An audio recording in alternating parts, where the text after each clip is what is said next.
नियमावली जब बन गई है 2019 के बाद से सरकार ने, जो भी सरकार रही है, जो भी शिक्षा मंत्री रहे हैं, उन लोगों ने युवाओं को सिर्फ आश्वासन दिया, तारीख पे तारीख मिली, तब भी इसको लेट किया जा रहा है और उसमें कई सारी तब्दीलियां हम लोग को करनी है। इसलिए हम लोग नई नियमावली बना रहे हैं और इसके बाद हम लोग रोजगार देंगे।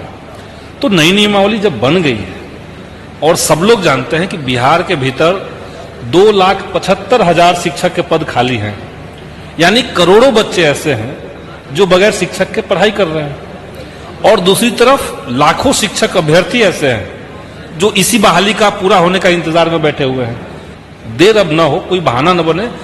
तो शिक्षा मंत्री की तरफ से, शिक्षा विभाग की तरफ से कई सारे जो शिक्षक संघ हैं उनको बुला करके वो ड्राफ्ट पे चर्चा की गई।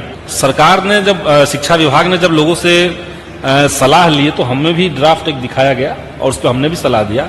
तो एक प्रक्रिया हुई जिसको मेरे ख्याल से 2 महीना पहले पूरा कर लिया गया, सब ओवरऑल देख करके कि नई नियमावली में क्या क्या चेंजेस और करने हैं, कहाँ कमी रह गया है, ये सब कर लिया गया है। लेकिन अब तो सरकार को ये करना है। सरकार को इस बार के बजट में ये प्रावधान करना चाहिए था कि भाई हम 3 लाख शिक्षकों की बहाली कर रहे हैं। सरकार ने मात्र 4% बजट बढ़ाया है शिक्षा का, उससे बहालियां नहीं आ सकती है। तो क्या 23-24 का सत्र भी शिक्षक अभ्यर्थियों के लिए नागवार गुजरे? नहीं, इसमें भी रास्ता है। जैसे सरकार अभी नियमावली अगर ला दे, कैबिनेट से उसको पास करवाए और उसके बाद विज्ञप्ति जारी हो, तो ये एक प्रक्रिया है जिसमें 2-3 महीने लगने हैं। आप टीचर की जैसे ही नियुक्ति करते हैं तो वैसे ही तो आप उसको पेमेंट नहीं देने लगते हैं। तो जब पेमेंट देने की बात आएगी तो सरकार तो बीच अगले सत्र में भी तो ला सकती है, उसके लिए पैसा सैंक्शन कर सकती है। ये तो बजट सत्र हुआ, इसके बाद जब मानसून सत्र होगा, शीतकालीन सत्र होगा, उसमें भी अनुपूरक बजट आ सकता है, तो वहां से सरकार पैसा ले सकती है। इसीलिए ऐसा नहीं कि ये इस बजट में अगर उसका प्रावधान मजबूती के साथ नहीं किया गया तो हो ही नहीं सकता। कि नियमावली लगभग तैयार हो चुकी है, तो नियमावली पब्लिश होने में कहां दिक्कत आ रही है, कहां अड़चने आ रही है? ये नियमावली को ऊपर कैबिनेट से मंजूरी होना है और उससे पहले की जो प्रक्रियाएं होती है, जैसे शिक्षा विभाग में उस पर चर्चा हो गई, वहां से आगे बढ़ गया। हमने सुना कि उसको विधि विभाग में भेजा गया ताकि कोई कानूनी जटिलता तो इसमें नहीं है। ये हो गई। एक लंबे दिन, मैंने काफी दिनों तक ये चर्चा चली कि इन सारे नियोजन इकाइयां जो बिहार में बन रही है, 38 नियोजन इकाइयां जिला के हिसाब से, तो इनको राज्य के स्तर पर सेंट्रलाइज तरीके से संचालित कौन करेगा?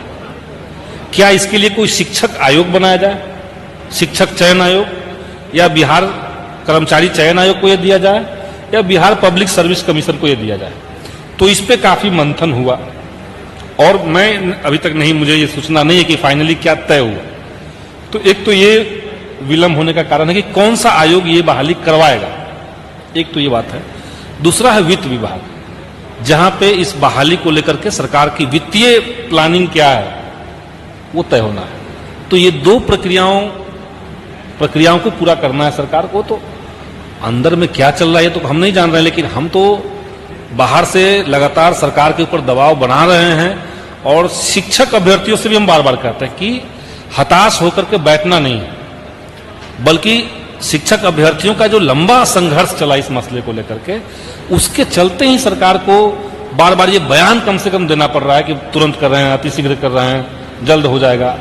ये नहीं तो कई सारी बहाली में सरकार तो बोलती तक नहीं है, कोई भी सरकार। तो शिक्षक अभ्यर्थियों का अपना दबाव बरकरार रखना चाहिए। विज्ञप्ति एक साथ आएगी जो मेरी बात हुई है, लेकिन उसमें बहाली की जो प्रक्रिया होगी उसमें पहले +2, उसके बाद 10th और तब प्राइमरी। विज्ञप्ति की बात शिक्षा मंत्री ने आपसे कही है कि विज्ञप्ति एक साथ आएगी? हाँ, वो मैं शिक्षा मंत्री से बात नहीं, मेरा शिक्षा विभाग के जो अपर मुख्य सचिव हैं वो है, जो उनके PS हैं उनसे बात हुई है। तो उम्मीद रखें और उम्मीद के साथ साथ संघर्ष भी करते रहें। हम तो यूथ से यही कहेंगे कि संघर्ष का कोई विकल्प नहीं है। और हम लोग भी सदन में जब बात उठाते हैं तो हम लोग को ताकत कहाँ से मिलती है? हम लोग को ताकत यहाँ से मिलती है कि भाई बाहर सड़क पे जो लोग हैं वो इसको लेकर के काफी वोकल हैं और संघर्ष कर रहे हैं, वहां से हम लोग को ताकत मिलती है। तो इसलिए आपके सदन के भीतर की लड़ाई आपके सड़कों के संघर्ष से मजबूत होती है। तो उम्मीद भी लगाएं, निराश ना हो, लेकिन संघर्ष भी करते रहें।